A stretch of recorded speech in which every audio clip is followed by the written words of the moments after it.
Hey Stinks, what is up? Welcome back to the channel. You know what we're here for. We're here for that September wrap up, right? And with the September wrap up, there was some highs, some lows, you know, the usual. But this one particular book that I am dying to ramble and rant about, that's the regret that I have for even finishing this book.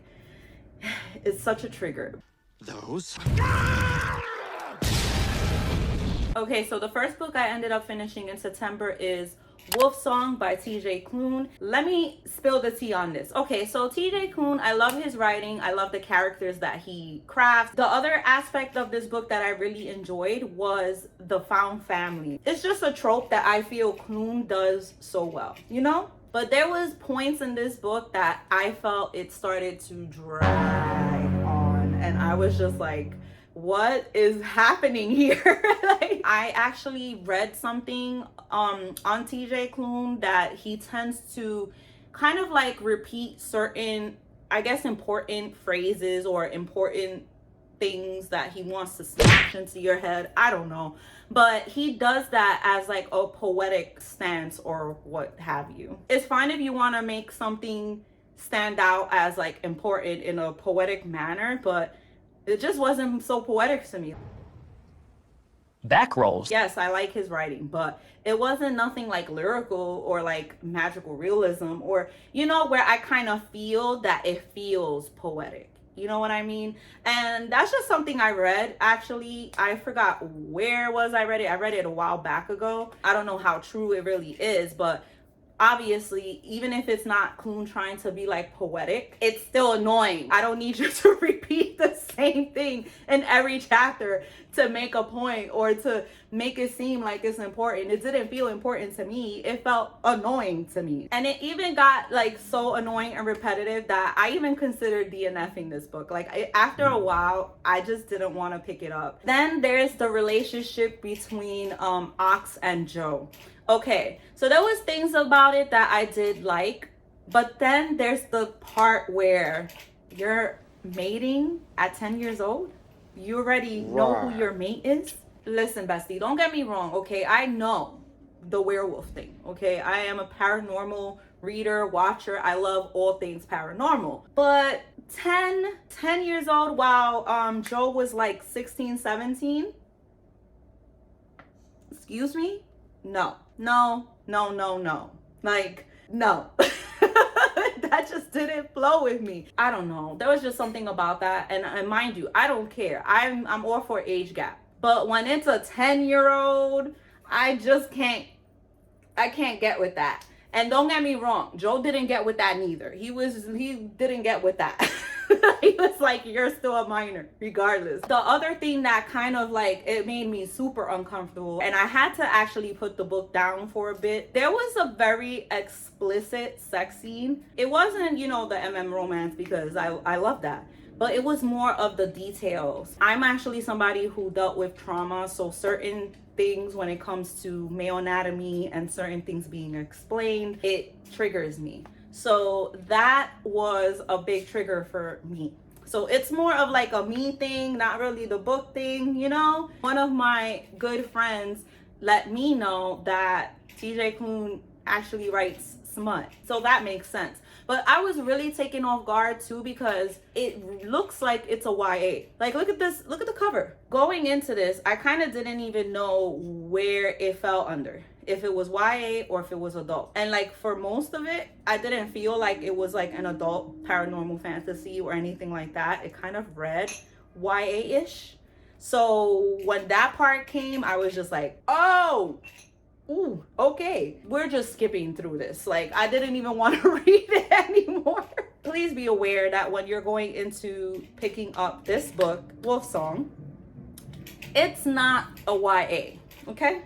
Okay, I gave this one a 3-star rating, and I would definitely still read TJ Klune even if I didn't really vibe with this book too much. The next book I finished in September is Dirty Letters by V. Keelan and Penelope Ward. Guys, let me tell you, I thought I was not going to bother with this year, but you know what? I'm happy that I actually did. I really enjoyed the pen pals aspect of this story. You know what people told me when I said you were coming here to live with me? They told me I was crazy. They told me I was insane. They told me to start writing letters to Jodie Foster, but I ignored them. For me, it was kind of nostalgic too, because I had a pen pal growing up. So I understood like how fun and how exciting it is to get that letter from your pen pal and then like responding back, and then like the little cute things too. And they had all those things like cute names, little like ending questions, games that they would play like throughout the letters, and I found that very cute. Firstly, Luca was an author, and that was pretty cool, but I also enjoyed the way the author represented grief and mental health in this. So in this one, there's an anxiety disorder called agoraphobia. Agoraphobia is basically like an anxiety disorder where a person kind of feels scared to leave like the environment where they feel safe at. Luca was battling both of those things. She was the one dealing with the anxiety disorder, and she was dealing with grief. I really enjoyed reading that aspect of the book, and I got to learn a lot about like someone that, you know, struggles with that disorder. Along with that was Luca's doctor, who is Dr. Maxwell. I've loved him so much. I felt like he was just such a fun character, and it was nice to see like a therapist that like he really went out of his way to help her, and he viewed her like a daughter. He was like her ride or die. Like he literally would go with her. He would, you know, motivate her to try things on her own, and like, you know,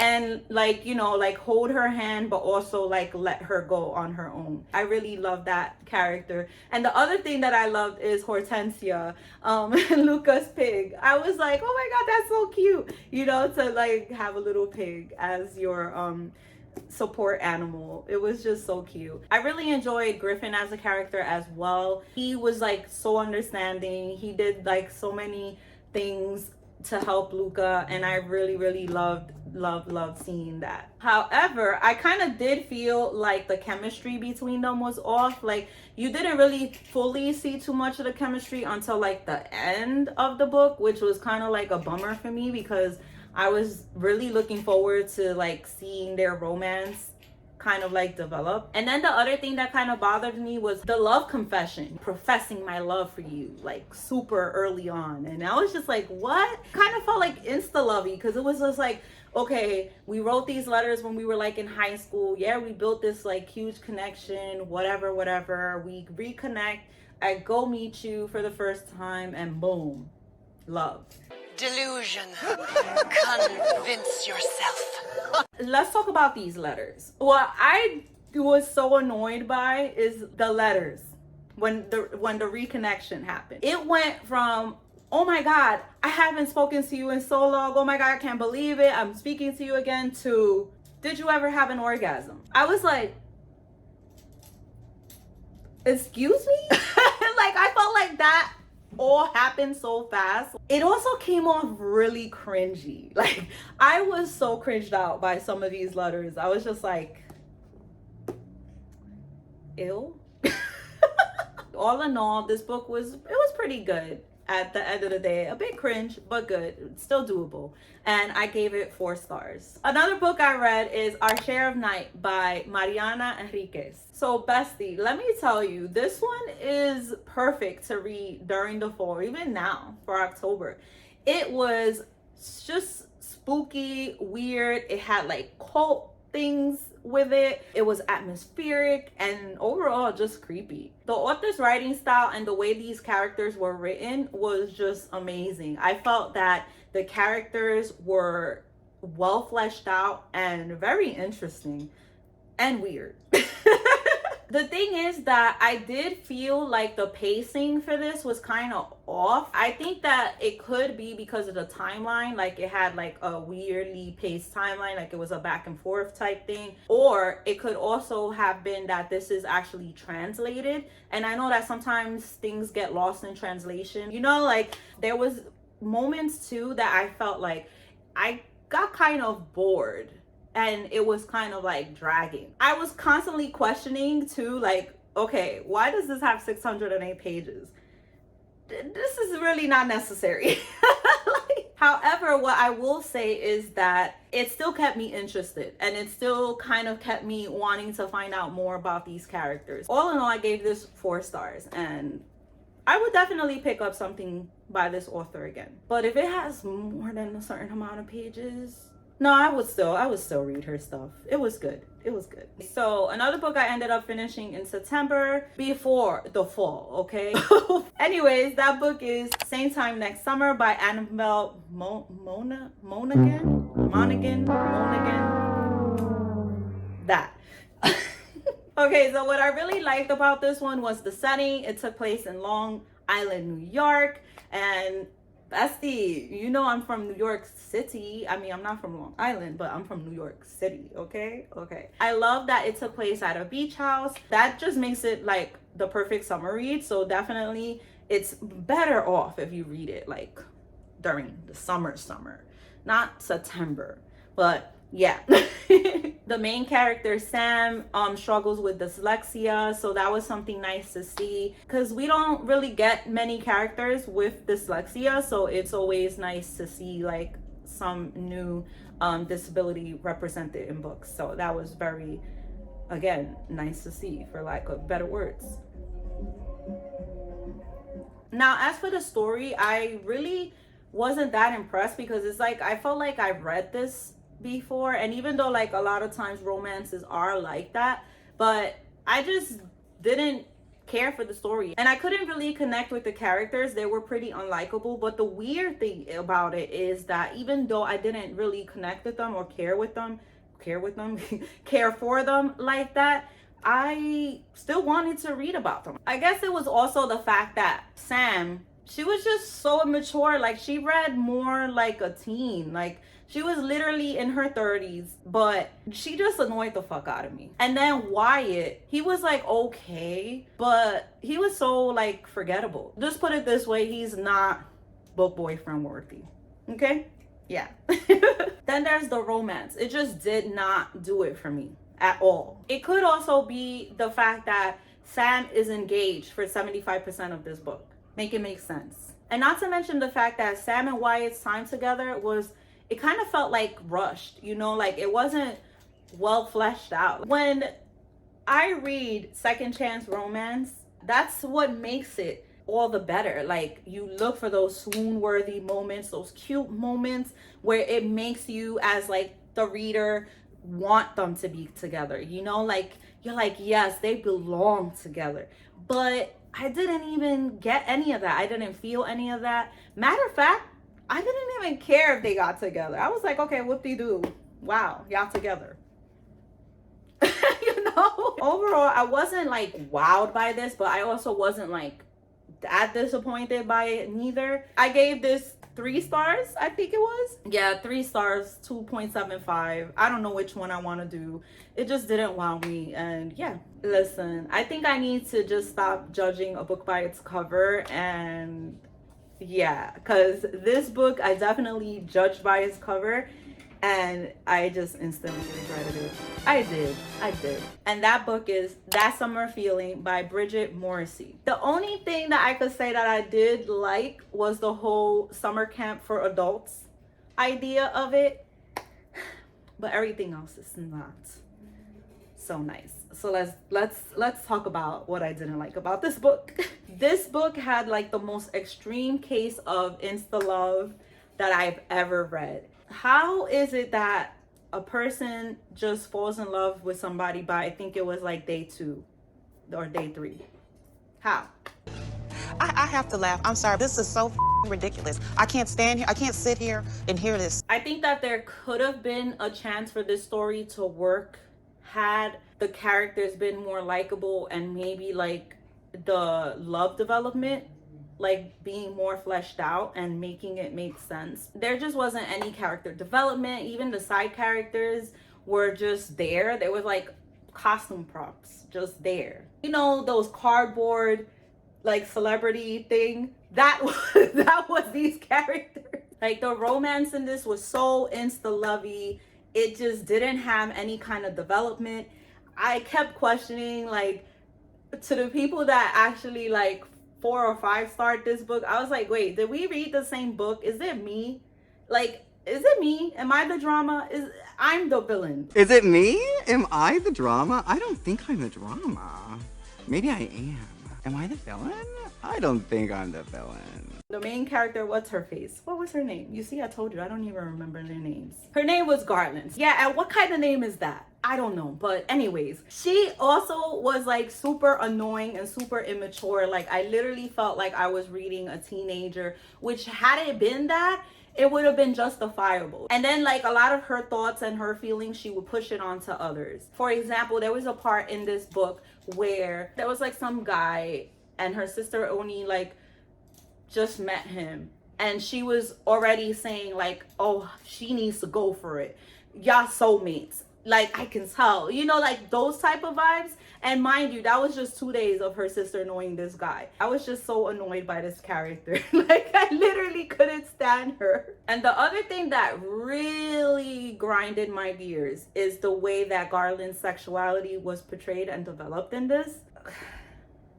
I just felt like it was there just to be there. Like, if this was a sapphic romance, to just be a sapphic romance, but it didn't make me feel like that was the case. It's like just one random night, it became obvious that she's queer, yet it was never previously mentioned that she was into females or any hint of anything.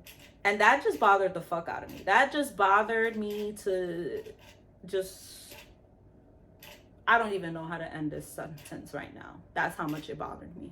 I was questioning the author too, because I was kind of like, do you even identify as, you know, like LGBTQ? Like, is this an author that just wrote this just to make it sapphic? I know that people tend to come out. Sometimes they don't even know, like, they had these feelings and stuff like that, but that's the point.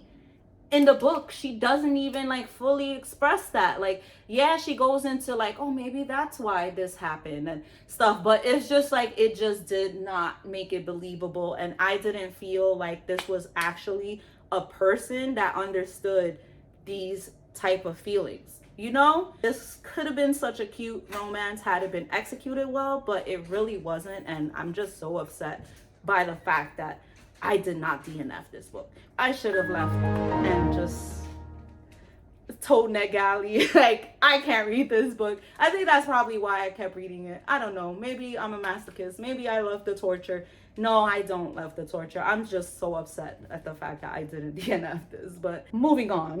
The other book I read, thankfully, and was amazing is Daisy Jones and the Six by Taylor Jenkins Reid. I had a feeling that Taylor Jenkins Reid was gonna be an auto-buy author, like after reading The Seven Husbands of Evelyn Hugo, which is like a 5-star, one of my favorite reads.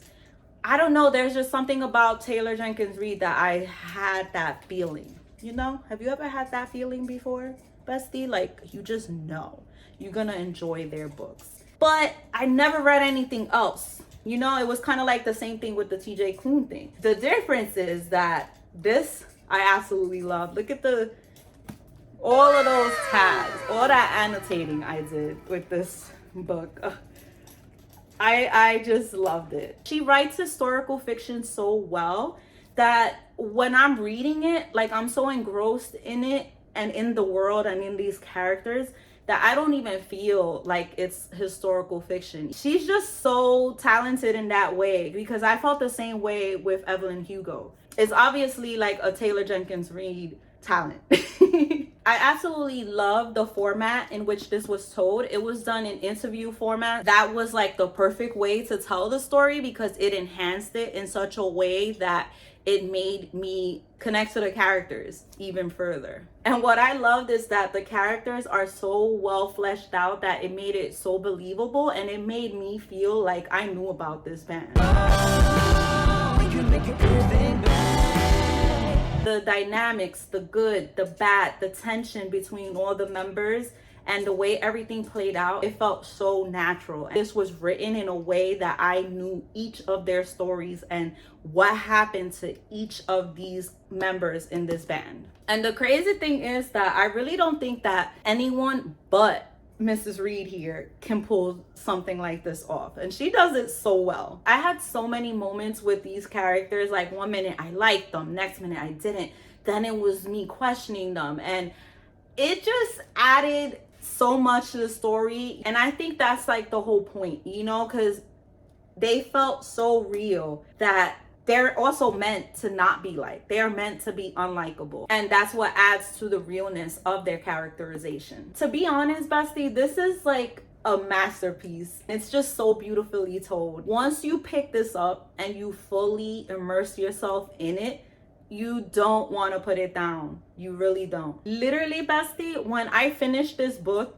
I wanted to pick it up and read it again. That's how good this was. And I rarely feel those feelings for a book, and this one made me feel that. And you know what?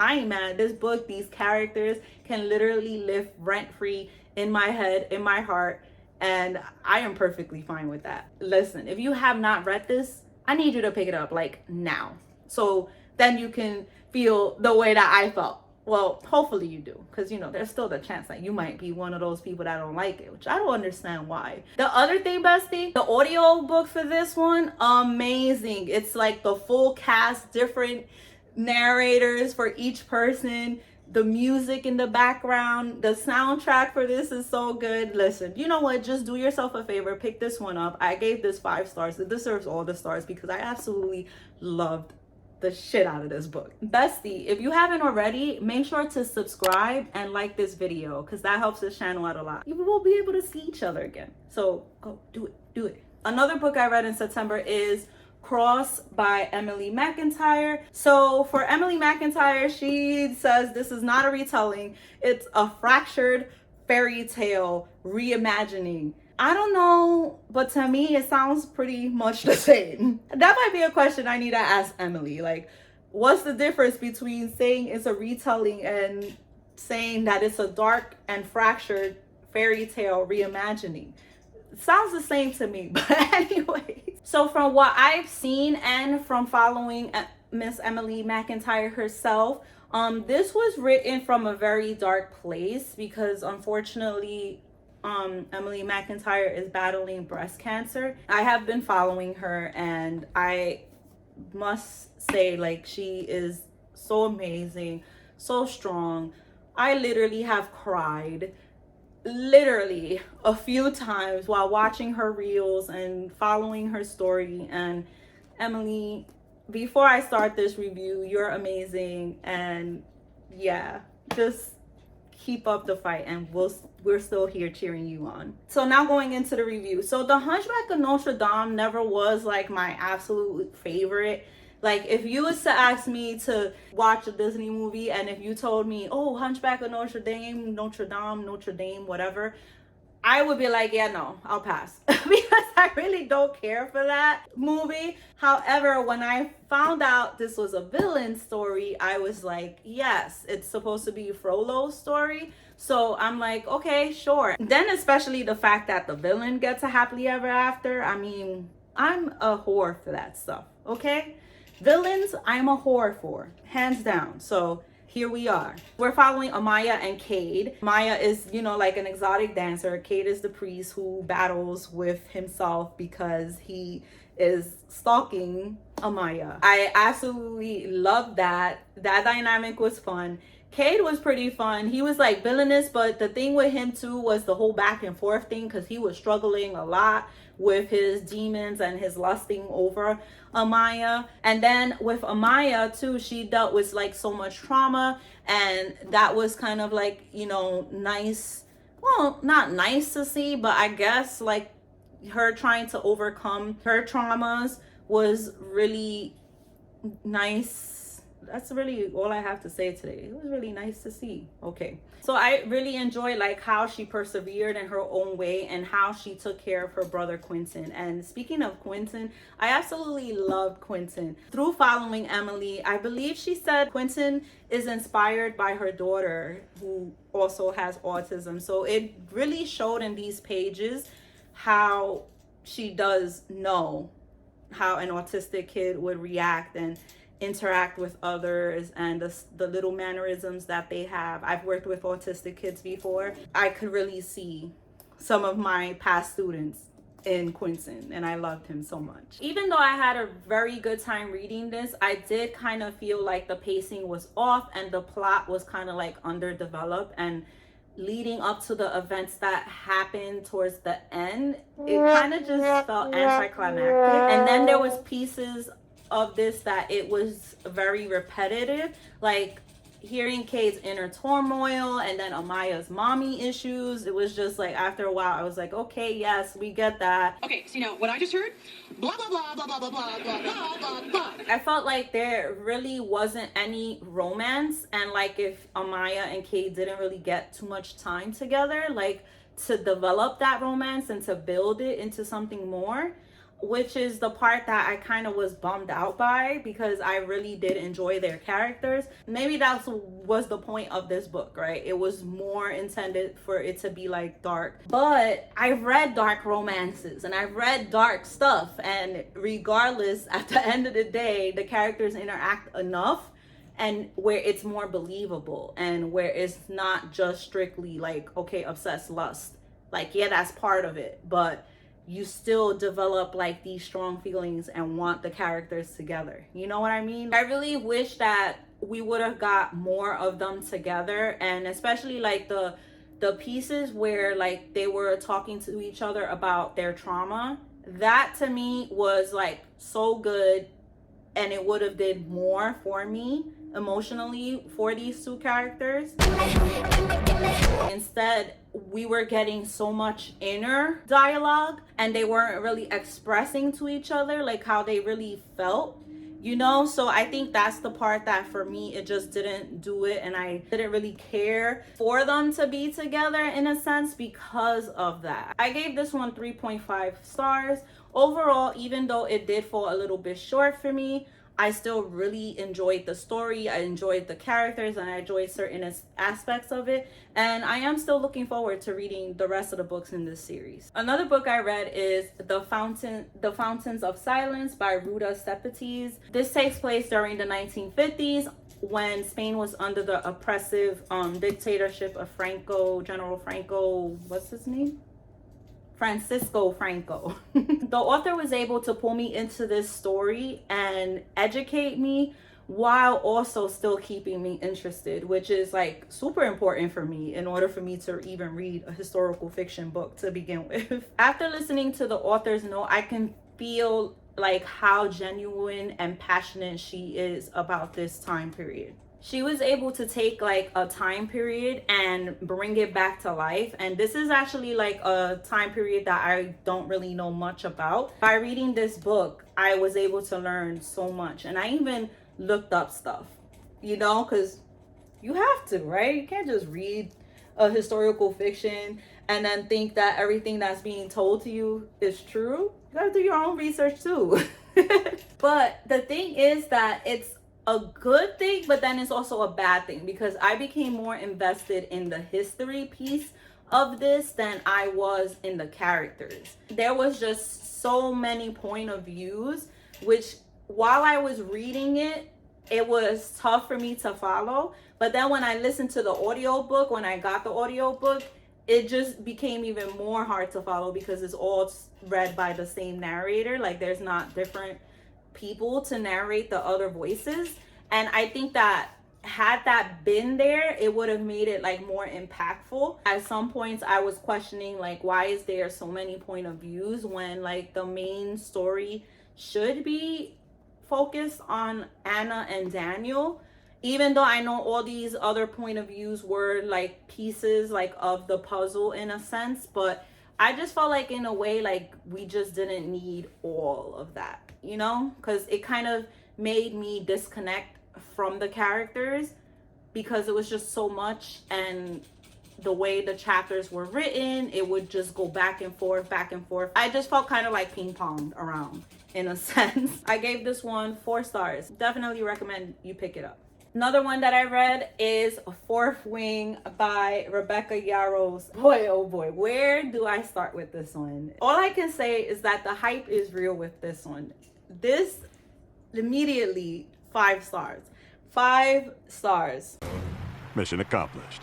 It was everything that I look for and love in fantasy. It was fast-paced, it was suspenseful, it was thrilling, there was a lot going on. The enemies to lovers was amazing. The banter, the enemies part, it was just like, oh my god, yes, this is what I like. And listen, this has dragons, okay? This literally has dragons. It gave me the dragons that I finally have been craving and wanting in fantasy, that the few books let me down. He might very well get the last of his time. Oh, and look, he's your age. But this one, it gave it all to me. Like, I literally liked the main character, which is surprising because I usually don't care for female characters. Even though Violet annoyed me sometimes, but I still did enjoy her character, and I still enjoyed seeing her grow and develop and becoming a writer. What is wrong with you? Bad dragon! He said he's not usually like this. Oh no.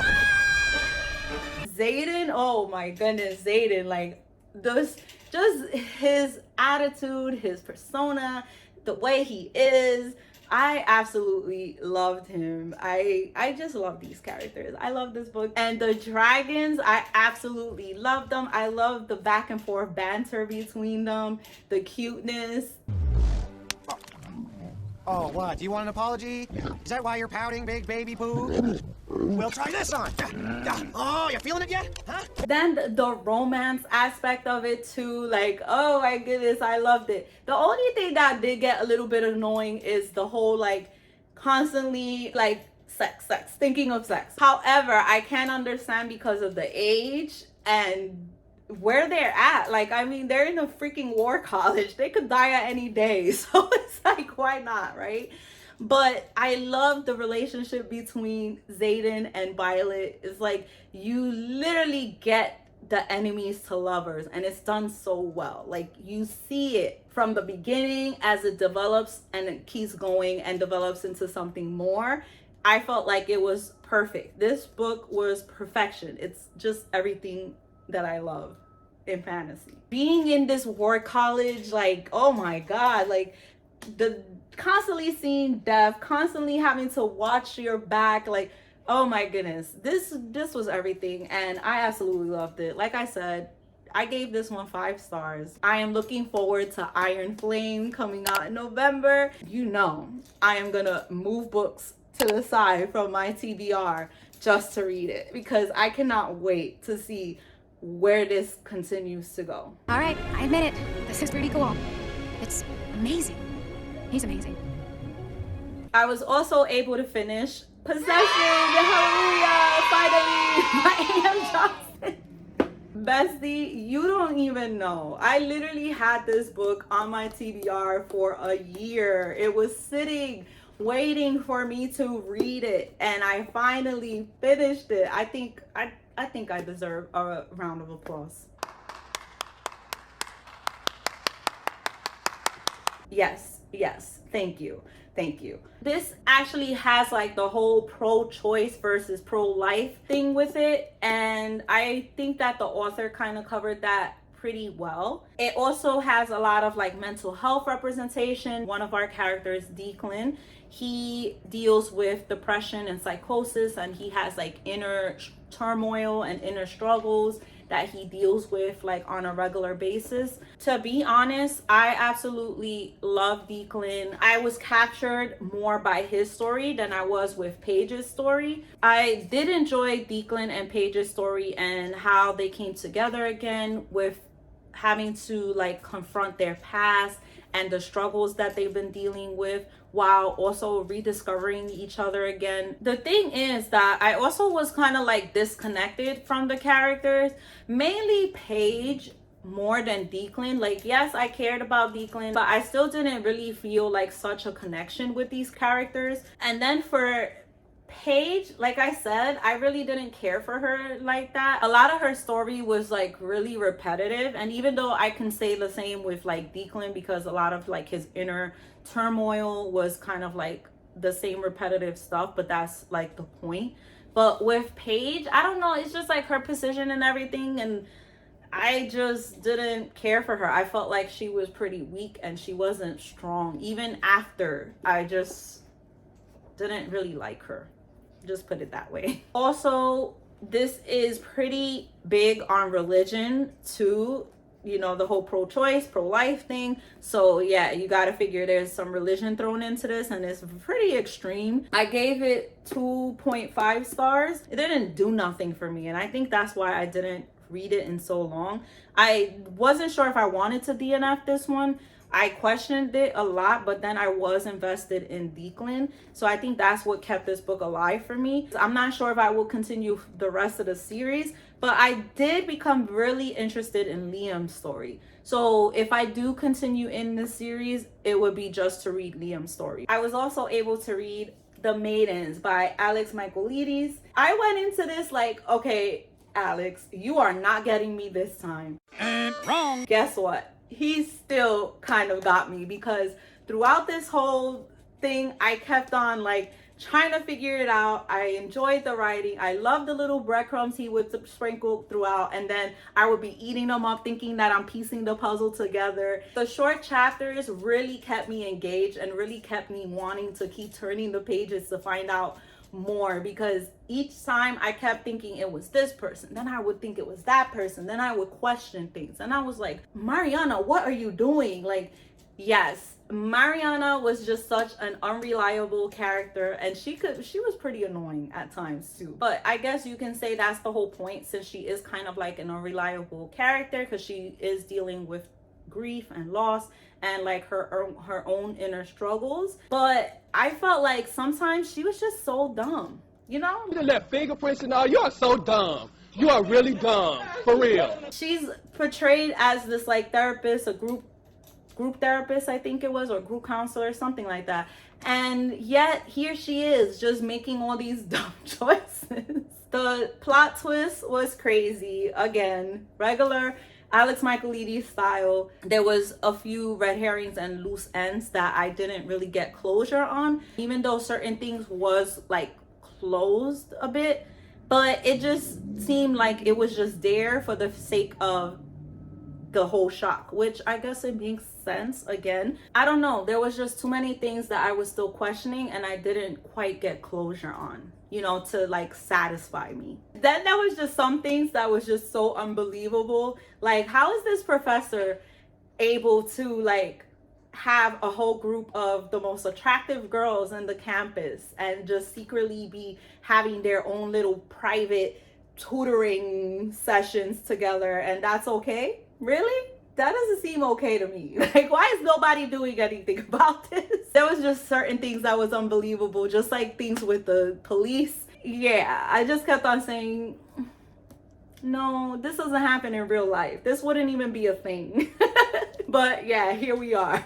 So I gave this one 4.5 stars. Overall, I really did enjoy my time here. It really kept me wanting to turn the pages. Definitely would recommend you picking this up if you want something with a good twist. If you made it this far in the video, leave a dragon or a music emoji for my 2 5-star reads in this book. Don't forget, all my socials are listed down below, so come stalk me.